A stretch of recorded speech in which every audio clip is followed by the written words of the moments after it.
बिस्मिल्लाहिर्रहमानिर्रहीम। आज हम डिस्कस करेंगे कुछ क्वेश्चन हैं जिनकी आउटपुट के बारे में। ये मैक्सिमम क्वेश्चन जो है ना फॉरवर्ड स्पेसिफायर के हैं या एस्केप सीक्वेंस के हैं या कुछ ऑपरेटर हैं, तो इनकी जो है ये एक मिक्स आप समझ लें एक्सरसाइज है।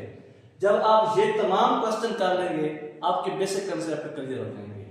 चलिए हम तमाम एग्जांपल को वन बाय वन डिस्कस करते हैं। पहला है 4 W1 W2 W3। हमारे पास तीन वेरिएबल है, नाम क्या है W1। चलिए मैं इधर जो है ना बनाता हूं। W1 है वेरिएबल, दूसरा वेरिएबल है W2 वेरिएबल हो गया, और तीसरा वेरिएबल है W3। अब नेक्स्ट देखें, W1 के अंदर A है,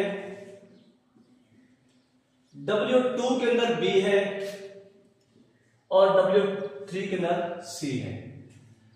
अब देखिए ये प्रिंट स्टेटमेंट है, मतलब हमने आउटपुट दिखानी है।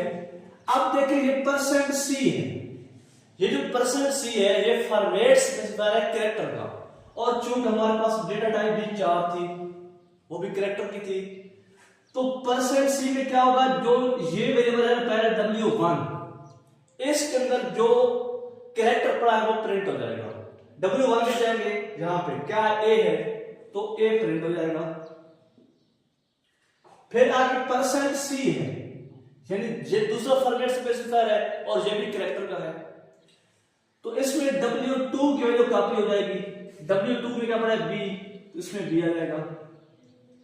फिर आगे लिखा हुआ है W3, ये जो W3 है ये W3 ही प्रिंट होगा, यहां पे C प्रिंट न कर देना, क्योंकि अगर यहां पे फॉरवर्ड स्पेसिफायर होता और W3 इधर होता फिर तो आप ये वैल्यू प्रिंट करते।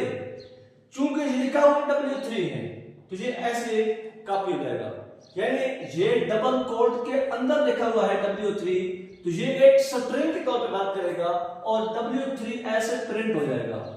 यहां पे C को कॉपी करने में गलती मत कर देना, वरना आपका क्वेश्चन गलत हो जाएगा। इधर देखें, हमारे पास एक वेरिएबल है F नाम का, टेस्ट कर दीजिएगा, फ्लोट है, इसका वेरिएबल है F। F में क्या पड़ा है, ये इनिशियलाइज है 3.24 से, लेकिन इसके अंदर 3.24 पड़ा है। अब देखें ये प्रिंट एफ की स्टेटमेंट है, मतलब ये आउटपुट आएगी, तो जो चीज डबल कोड के अंदर होती है वो स्क्रीन पे प्रिंट होती है। लिखा हुआ क्या है, वैल्यू, फिर आगे इक्वल है, इस तरह आ जाएगा।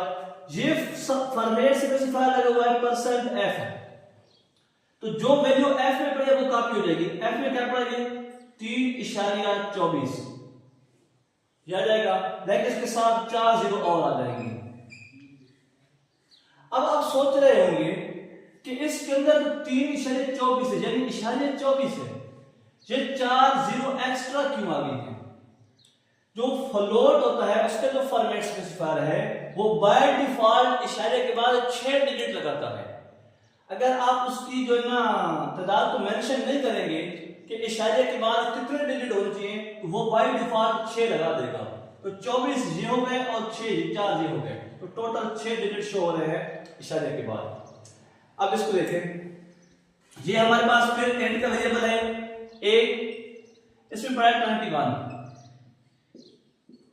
अब देखें %D, मतलब जो चीज जहां पड़ी है वो उधर पुट करते हैं, तो ये है A मॉडुलस 2, यानी A का मतलब है 21 मॉडुलस 2 करेंगे आंसर हमारे पास 1 आएगा, क्योंकि इसका रिमाइंडर जो है ना 1 आएगा, तो वो 1 का वजह स्क्रीन के ऊपर प्रिंट हो जाएगा, ये इसकी आउटपुट आ जाएगी।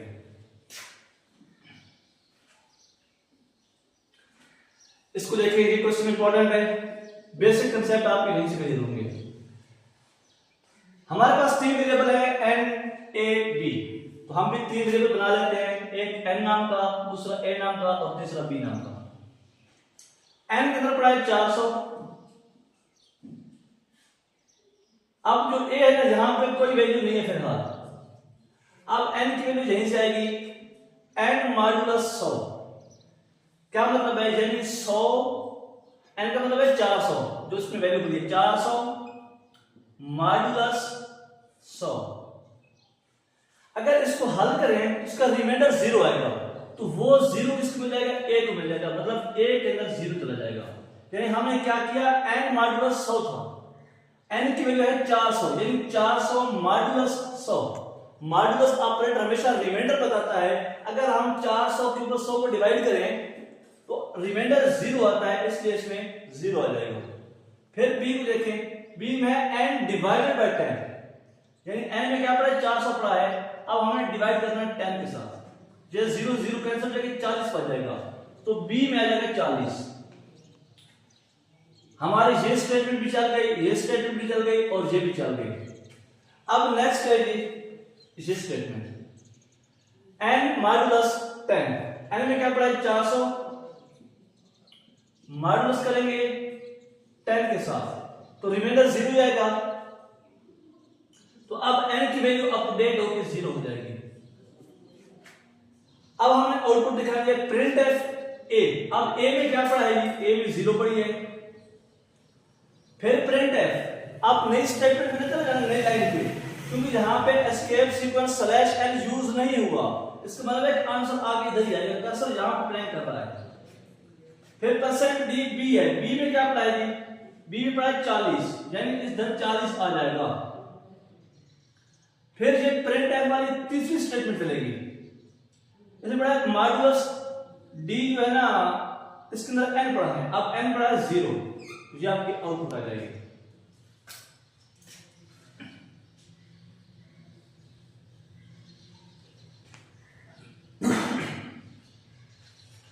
अब इस क्वेश्चन को देखें, a = 9 है, यानी a में 9 पड़ा है। फिर है a मॉड्यूलस 4, यानी अगर 4 पे इसको डिवाइड करें तो रिमाइंडर 1 आता है, तो अब n जो है ना a के अंदर 9 के बजाय 1 हो जाएगा। फिर क्या लिखेंगे जी, %d, यानी a की वैल्यू इधर काफी जाएगी, a की वैल्यू 1 है, तो क्या लिखेंगे जी, 1 इज रिजल्ट, r बड़ा लिखा हो तो हम बड़ा लिखेंगे, तो ये आपका आंसर आ जाएगा इस आउटपुट का। लास्ट है, ये लास्ट में स्टेप के हवाले से इंपॉर्टेंट है। पहला वेरिएबल है x और उसमें पड़ा है 10, दूसरा है y, इसमें पड़ा है 20, तीसरा वेरिएबल हमारे पास टेम्प है, यानी टेम्पोरेरी वेरिएबल, अभी इसमें कुछ नहीं पड़ा।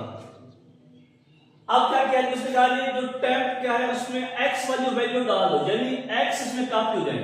x में क्या पड़ा है, 10 पड़ा है, तो इसके अंदर 10 आ जाएगा, टेम्प के अंदर भी।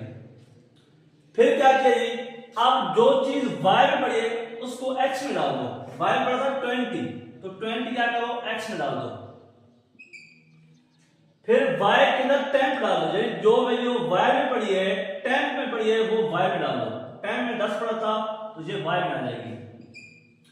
अब देखिए %d की वैल्यू रिपीट होगी, कॉपी होगी x की वैल्यू है 20, तो हमारे आउटपुट में आएगा 20।